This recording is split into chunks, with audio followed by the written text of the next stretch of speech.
আজকে আপার প্রাইমারির রেজাল্ট যে প্যানেল প্রকাশ করার কথা ছিল তা কিন্তু প্রকাশ করে দেওয়া হয়েছে। প্যানেলে নাম্বারের ডিভিশন সব কিছু রয়েছে, এখানে ক্লিয়ারলি মেনশন করা রয়েছে এবং আরও কিছু কথা রয়েছে আজকের সেশনে। পরবর্তী কী কী পদক্ষেপ রয়েছে তা অবশ্যই ভিডিওতে প্রত্যেকে জানাবো। তার জন্য অবশ্যই চ্যানেলটিকে সাবস্ক্রাইব করে রাখতে পারেন যদি মনে হয় আপনার জন্য প্রয়োজন রয়েছে। দেখুন, এই যে পার্সেন্টেজটা ওয়েটেজ ছিল নাম্বারে, সেটা হচ্ছে এমপি ইকুইভ্যালেন্ট নাম্বারের ছিল 10, এইচএস থেকে 10, ব্যাচেলার ডিগ্রি থেকে ছিল 20, প্রফেশনাল কোয়ালিফিকেশন থেকে ছিল 10, টেট ওয়েটেজ থেকে ছিল 40 এবং পার্সোনালিটি টেস্ট থেকে রয়েছে 10। আউট অফ 100-এর মধ্যে এই কাট অফটা তারা নির্ধারণ করেছেন এখানে। ওকে, কাট অফ ভ্যারি করছে, প্রত্যেকটা জায়গার জন্য কাট অফ আলাদা করে কাট অফ রয়েছে এখানে, এবং সেটা আমি আপনাদেরকে যে আমাদের টেলিগ্রাম চ্যানেলে পুরো প্যানেলের লিস্ট টাইম মানে আপলোড করে দিচ্ছি, ওখানে প্রত্যেকে চাইলে ওখান থেকে দেখে নিতে পারেন।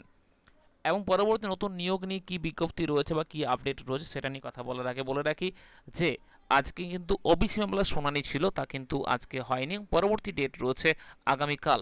পরবর্তী ডেট রয়েছে কিন্তু আগামীকাল, মানে 26 তারিখ পরবর্তী ডেট রয়েছে এখানে।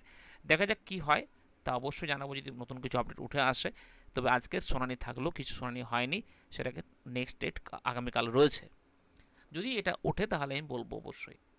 এবং পরবর্তী কথা হচ্ছে স্যার নতুন নিয়োগ নিয়ে কী আপডেট রয়েছে। দেখুন, এই আপার প্রাইমারি পেন্ডিং নিয়ে একটা ঝামেলা ছিলই, সেটা নিয়ে আমাদের যারা যারা গেছেন তাদের প্রত্যেককে বলা হয়েছে এবং আশা করছি যদি হয়, যদি নিয়োগ হওয়ার থাকে তাহলে হয়তো এবার নিয়োগের নোটিফিকেশান আসতে পারে এই প্যানেলটা তৈরি হওয়ার পরেই, এই প্যানেলটা ক্লিয়ার হওয়ার পরেই আশা করছি এমনটাই। এবং যেভাবে আমাদের সংগ্রামীরা সংগ্রাম করে যাচ্ছেন নিয়োগের জন্য, নিয়োগ বিজ্ঞপ্তির জন্য, আশা রাখছি কোনো ভালো কিছু খবর আসবে এবং আমাদেরকেও কিন্তু পদক্ষেপ নিতে হবে। আমি আগের ভিডিওতে বলেছি, আমি আবারও প্রত্যেককে বলছি, আমাদেরকে একজোট হয়ে পদক্ষেপ নিতেই হবে এখানে।